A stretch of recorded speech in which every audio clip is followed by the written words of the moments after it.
নিজের একটা বিল্ডিং, 4টা রুম, 2টা বাথরুম,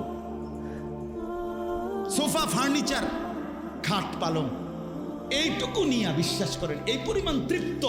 চেহারা শুরুতে এমন বাপসাপ যে উনি দুনিয়া আখিরাত বিজয় করে ফেলছে, দুনিয়া আখিরাত বিজয়। কি বাপসাপ, কি ভাবসাপ। চাচা যান তৃপ্ত, জীবন সফল, ওনার সার্থক। খাইতেছে আরামসে, ঘুমাইতেছে, বাজার সদাই সুন্দর হইতেছে, ছেলে বিদেশ অথবা শহরে বন্দরে চাকরি বাকরি করতেছে, টাকা পয়সা বাজার সদাই, খাইয়া পয়রা কোনো আরামসে আছে, অতএব তৃপ্ত। কিন্তু মুসলমানের বৈশিষ্ট্য তো এটা নয়। আপনার ছেলেটা 1 ওয়াক্ত নামাজ পড়ে না, আপনার মেয়েটা 1 ওয়াক্ত নামাজ পড়ে না, আপনার স্ত্রী পর্দা করে না, আপনার মেয়েটা পর্দা করে না, আপনার ঘরে আপনার ছেলেটা খোদার 365 দিনে একদিনও 16 বছরের 18 বছরের ছেলেটা ফজরের নামাজ পড়ে না কোনোদিন।